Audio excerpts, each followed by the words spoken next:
Our first guest tonight, he's been in the news for all the wrong reasons in the last couple of weeks or so. He's a legend in his own lifetime. He's been there, done that, and he's written some truly memorable songs. Tonight I will be talking to him, but before that he's going to sing a Hank Williams song for us, the very last song ever written by Hank Williams. It's called The Angel of Death. Will you welcome Mr. Shane MacGowan?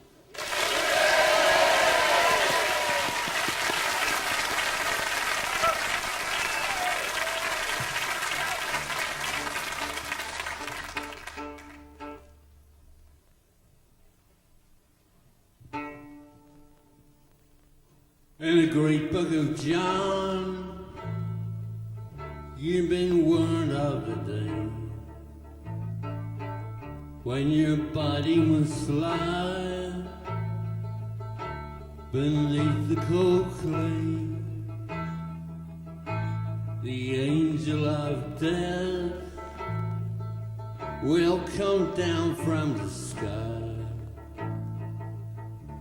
to claim your poor soul when it's your time to die. When the angel of death comes looking for you, can you honestly say that you have been true? You must go far away on your own, for God just sent down to you the angel of death.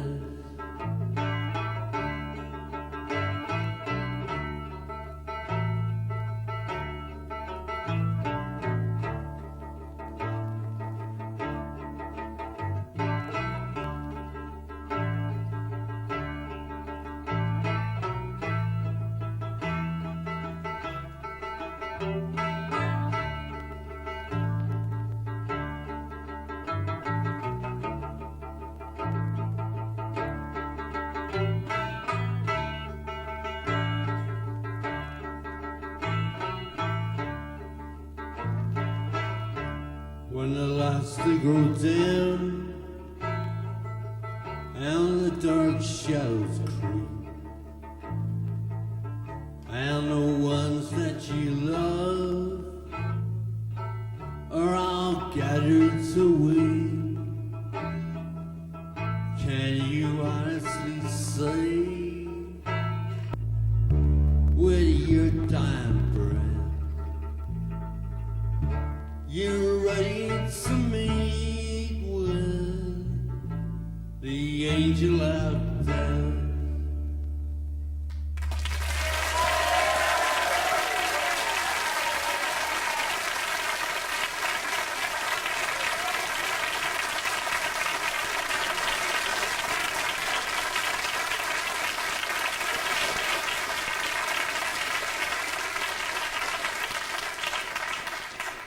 Okay, Shane, he's coming over to me. Hi, Shane. Welcome to the Late Late Show.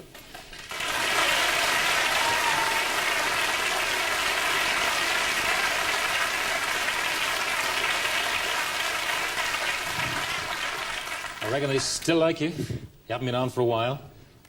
That's true. What kind of shape are you in these days? About the same shape as you, really. Okay. It's just I've been reading all this stuff about you. This very public row between you and Sinead O'Connor. And you two were pretty good friends, weren't you? No, I didn't like her anyway. You never liked it. What happened in November when she came round to your place?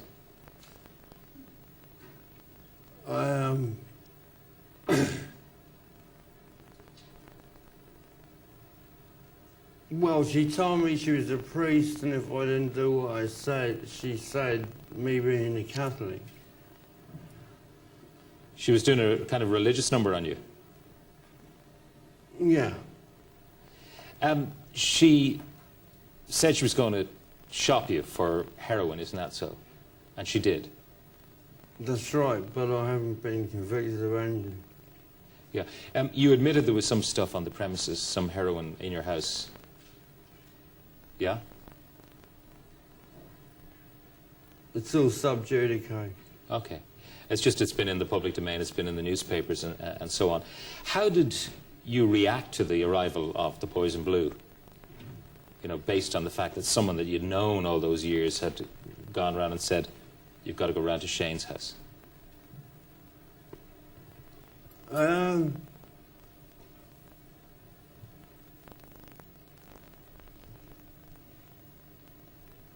Well, actually, I'd like to say something more important than any of Sure. this rubbish, right? Yeah,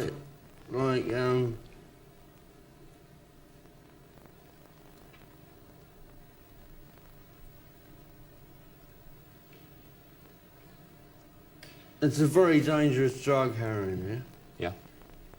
yeah? And, like, you should think very carefully before you take it, yeah? Yeah? Yeah?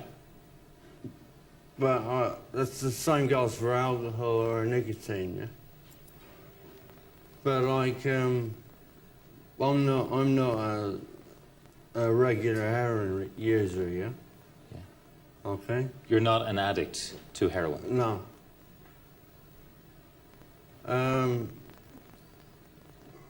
But I am worried about the fact that there's, I know for a fact that there's school kids in this country taking it at the moment, yeah? Sure, yeah. They start quite young, 13, 14 years of age, even younger and sometimes. like if you got a few cop cars and put them outside the school gates, you know what I mean? Like, Yeah. you could bust the dealers, you know, like, you know, that would be very helpful, you know? But when the kids read in the newspapers, and often they don't read the detail, they just read the headline, and they admire you, they think you're a legendary songwriter, and, you know, they see a report that you've had heroin in your place. She says that you took it in front of her, you snorted it in front of her. You know, it's not exactly the best example in the world for the kids.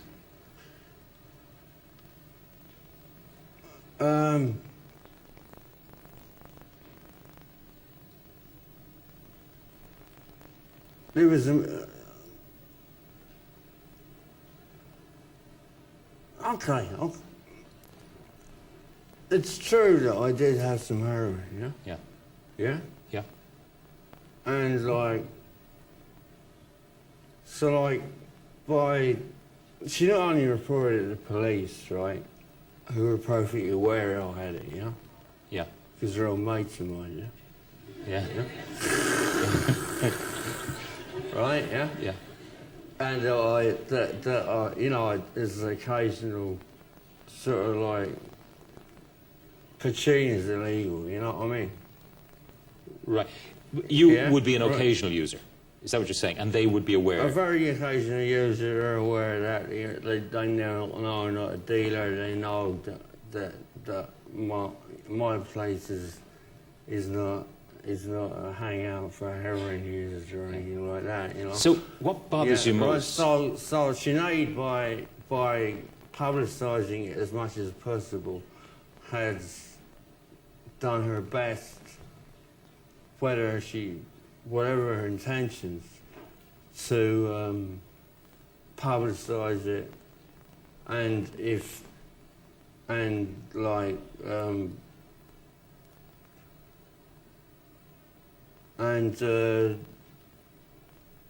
you know, using your line of argument, yeah? Yeah. She has advertised it, you know what I mean? You're saying that if you had used it quietly in your own home, if it hadn't been put in the public that's what domain... I did. Yeah, but it was put in the public domain, By her. and if that had not happened, that you would not be giving bad example, at least on the heroin front, to young people, whatever about the alcohol front. I've never, even on the alcohol front, I've never advised anybody, you know, I mean, like, come on, this is Ireland, you know what I mean? Like, everybody likes to drink, you know what I mean? You know what I mean? Like, yeah, right? You know, like, yeah? Like, I think you've said... like, the point is, like, I would never advocate, I would never say to anybody to live their life the way that I've lived mine, yeah? Mm-hmm. Yeah? Yeah? But then I think that everybody should live their life the way they want to, but they should be informed properly. But, I mean, after a certain age, you know what I mean? Yeah? Yeah. Yeah? So like, you say you've no regrets, basically, about the way you've lived your life? no, there's no point of any regrets, you know what I I mean? mean, there's one thing we got off your website which said, you know, I've travelled the world, I've been everywhere, I've done everything, I've done every drug, I've been out every night of my life pretty much, I've had fun, and I've done all of this before the age of 30. How many other people can be that lucky? Is that how you feel about yourself?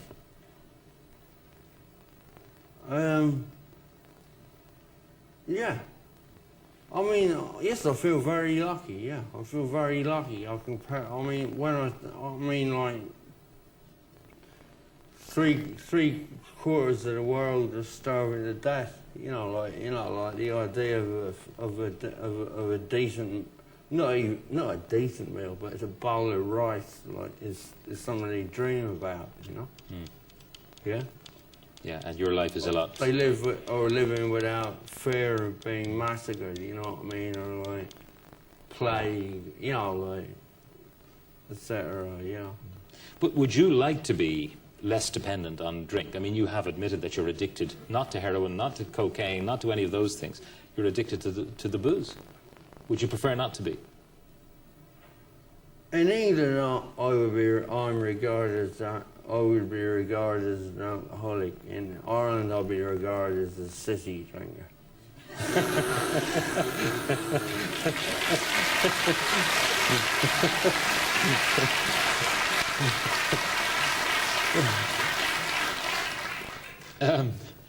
I'm sure there's some who'd agree with you and some who would not. But going back to Sinead, your argument with her was over religion, wasn't it? You don't go with this priest stuff.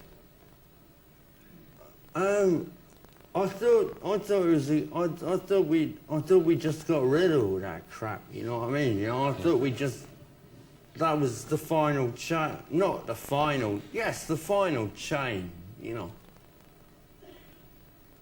You think that people have been liberated from a priest-ridden society here? Yes. And then along comes Sinead. Yes, they want to bring it all back. What did you say to her? I mean, did you provoke her into doing what she did by your reaction to her priesthood? I said I've had shit from priests all my bloody life, and I'm certainly glad to take any from you, not from a bloody woman, right?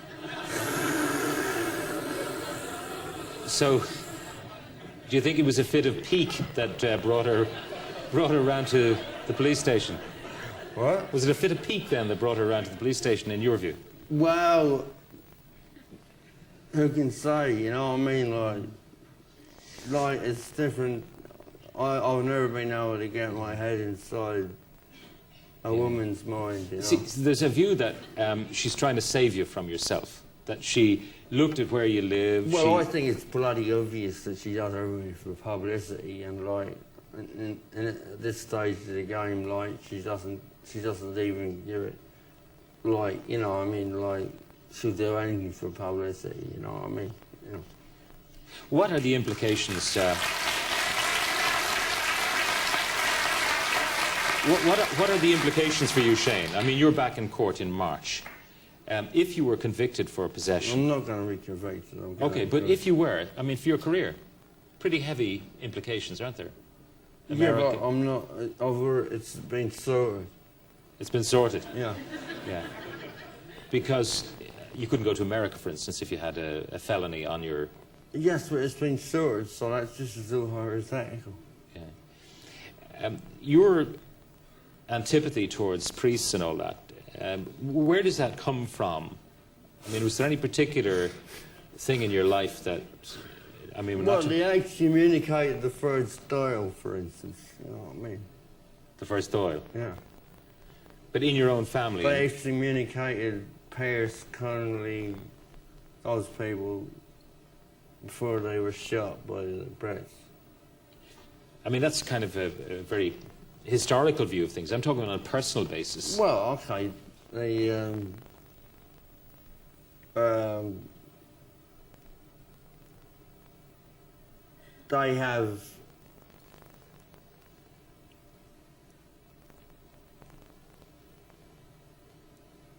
I don't know. In one way, I'm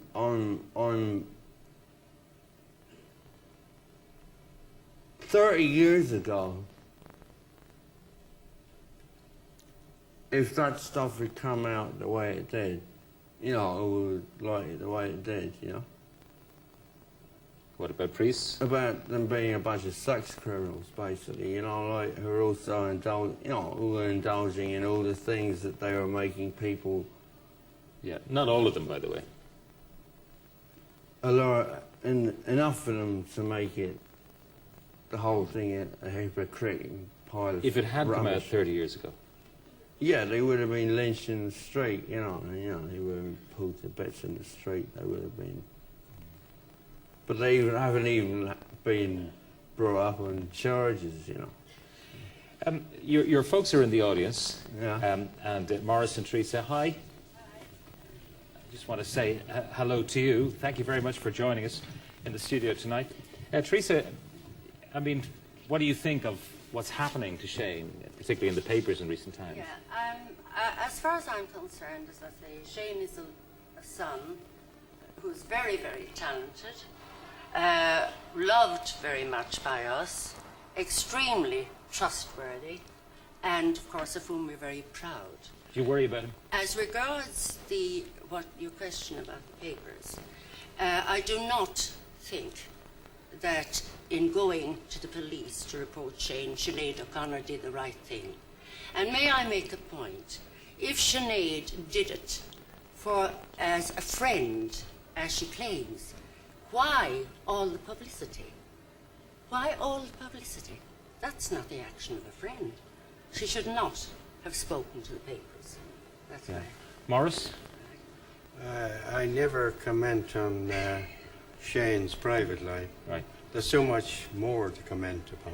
Sure. His magnificent genius that I've had the privilege to have custody over during the formative years. You know. I mean, he gets a bit of it from you. You were a writer, and Teresa was big into the music, so Yeah. we can see the two sides of both of you coming together in Shane. I think it comes from up there somewhere. Yeah. You know. Yeah, but And can maybe to keep in with the fellow. Can I ask you without prying on any private matters, though, just as parents, do you worry about him all the time? What parent doesn't worry about the children? I mean, he says that his drinking... You're a parent, you must know. Sure, I mean, it but I'm happens just all the wondering, time. he says his drinking in Ireland is regarded as sissy drinking now. Yeah, but I mean, the whole bloody country drinks. You know, I mean, alcohol is the most dangerous drug in the world. Everybody knows that. I mean, it creates all the violence, most of the violence. You know, heroin is sissy stuff, as use Shane's expression, as regards violence. Yeah. The only reason heroin is a problem is because people can't get it at a reasonable price. Right? If you had licensed drug dealers, you know, You're saying the violence... which publicans are basically licensed drug dealers selling a very dangerous product, and they don't use it responsibly normally. You know, they you're let saying that people if- go out in cars and kill people, and people Okay. go home and beat up their But you're saying wives the and violence children. from Yeah. heroin is people looking for the money to buy their heroin, That's right. It's before the drug. whereas the before violence from the drug. alcohol happens in homes and Yeah, on the that's roads. right. All the time. Yes, that's a well-known fact. You must know that. But still... The law is a ass, as Dickens said, right? Yeah. But still, I think you'd probably prefer if he wasn't in such... I'd prefer if Bad everybody physical were shape. off all drugs, including myself, you know, and I include alcohol in that, right? I've never touched any of this other stuff. Yeah. By the way, can I ask you, were you a hellraiser in your time? Never, no. I just had a good time, like Shane.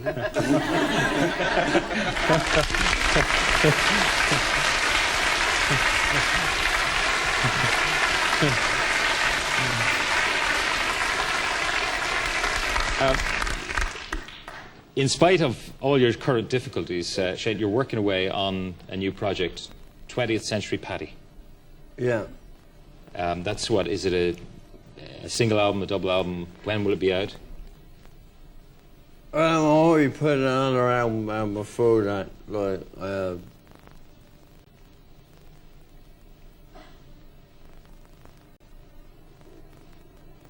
because, well, it's a 20th Century Party is an album about